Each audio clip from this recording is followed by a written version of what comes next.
एक लड़की अंधी होने के कारण खुद से बहुत नफरत करती थी। उसे पूरी दुनिया में सिर्फ अपने बॉयफ्रेंड से ही प्यार था।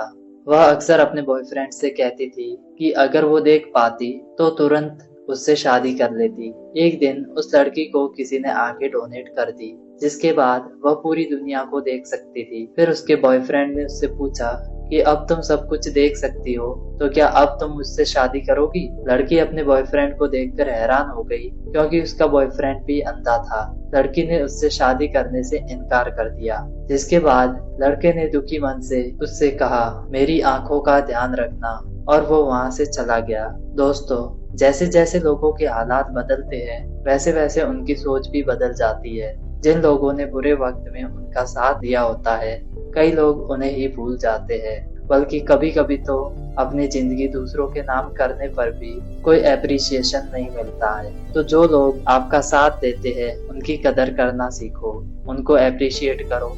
हर किसी को केयर करने वाले लोग नहीं मिलते। आपके हालात जितने बेहतर होते जाते हैं, आपको उतना ही दयालु होना चाहिए। एक स्पीकर ने अपनी स्पीच के बीच में 2000 का नोट निकालकर पूछा कि यह किस किस को चाहिए। ऑडियंस में बैठे सभी लोगों ने हाथ ऊपर कर दिया। स्पीकर ने नोट को बुरी तरह से मोड़ दिया और फिर पूछा, अब ये किसको चाहिए? सारे लोगों ने फिर से हाथ ऊपर कर दिया। इस बार स्पीकर ने बुरी तरह से नोट को पैरों से रौंद कर पूछा कि अब यह किसको चाहिए? इस बार भी सबने अपने हाथ ऊपर कर लिए थे। दोस्तों, हमें इस कहानी से यह पता चलता है कि पैसों की वैल्यू कभी भी कम नहीं होती, चाहे वह कितना भी गंदा क्यों न हो जाए। 2000 का नोट जूतों से दबाने के बाद भी 2000 का ही रहा। इस तरह हम जिंदगी में बहुत बार गिरते हैं। लोग हमें दबाने और गंदा करने की कोशिश करते हैं, लेकिन इसके बावजूद भी आपको कभी भी अपनी वैल्यू को खोने की जरूरत नहीं है। आपकी वैल्यू हमेशा वैसी ही रहती है जैसी आप बनाना चाहते हैं। अगर आप खुद को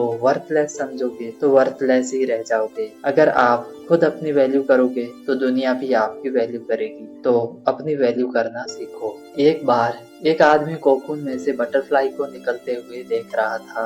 बटरफ्लाई कोकून से निकलने की बहुत कोशिश कर रही थी, लेकिन निकल नहीं पा रही थी। बहुत देर बाद उस आदमी ने कोकून को कैंची से काट दिया, ताकि बटरफ्लाई आसानी से बाहर निकल सके। बटरफ्लाई बाहर तो आ गई थी, लेकिन उसकी बॉडी सूजी हुई थी और उसके पंख भी सिकुड़े हुए थे। आदमी ने बटरफ्लाई की मदद के लिए कोकून को काटा था, लेकिन ऐसा करना बटरफ्लाई के लिए नुकसानदायक साबित हुआ। कोकून से निकलने के लिए जितना ज्यादा बटरफ्लाई स्ट्रगल करती, उसकी बॉडी उतनी ही स्ट्रांग होती और पंख भी उतने ही बड़े होते। ठीक ऐसे ही इंसान की जिंदगी होती है। आप जितना ज्यादा स्ट्रगल करते हो, उतना ही ज्यादा कामयाब बनते चले जाते हो। अगर आप चाहते हो कि आपको बिना मेहनत के, बिना प्रोसेस के सब कुछ मिल जाए, तो आप उस कामयाबी को संभाल नहीं पाओगे। जैसे कि एक चिड़िया घर का शेर, जिसे खाना आसानी से मिल जाता है, अगर आप उसे अब जंगल में छोड़ देंगे तो उसे दूसरे जानवर मार देंगे, क्योंकि उसने कभी लड़ना सीखा ही नहीं। वह प्रोसेस के थ्रू गया ही नहीं, उसे सब कुछ आसानी से मिल गया था। एक बार 4 दोस्त थे जो एक साथ पढ़ते थे। एक रात पार्टी करने के बाद वे स्कूल में गंदे कपड़े पहन कर जाते हैं और वो अपने टीचर को बताते हैं कि कल रात वो किसी शादी में गए थे, जहाँ से वापस लौटते वक्त उनकी गाड़ी का टायर पंचर हो गया था और वो पूरे रास्ते अपनी गाड़ी को धक्का मारकर वापस घर लाए। इसलिए वो टेस्ट के लिए कुछ पढ़ नहीं पाए।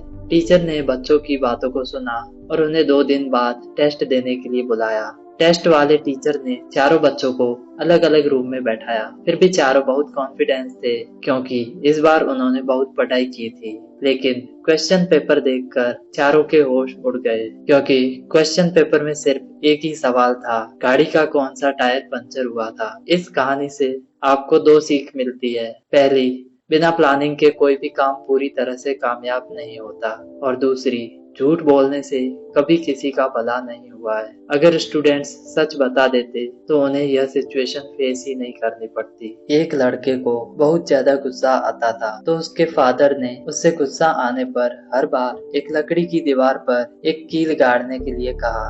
शुरुआत में लड़के ने बहुत सारी कीलें गाड़ी। धीरे धीरे उसका गुस्सा कम होता गया और उसने कीलें गाड़ना कम कर दिया, जिसके बाद उसके फादर ने कहा कि अब इन कीलों को वापस निकालो। उन कीलों को बाहर निकालने के बाद उसके पिता ने उस लड़के को वह दीवार दिखाते हुए समझाया कि गुस्से में कही जाने वाली बातें इन कीलों के छेद की तरह होती है जो लोगों के दिलों पर पड़ जाते हैं, जिन्हें आप कभी भी भर नहीं सकते। इसलिए कभी भी गुस्से को अपने ऊपर हावी मत होने देना। गुस्से में कई बातों को आप वापस नहीं ले सकते। ये बातें इंसान के दिल पर लग चुकी होती है, इसलिए अपने गुस्से को कंट्रोल करना सीखो। So that's all for this video. Let's meet in next video. Till that, like and share this video and subscribe the channel for more interesting videos.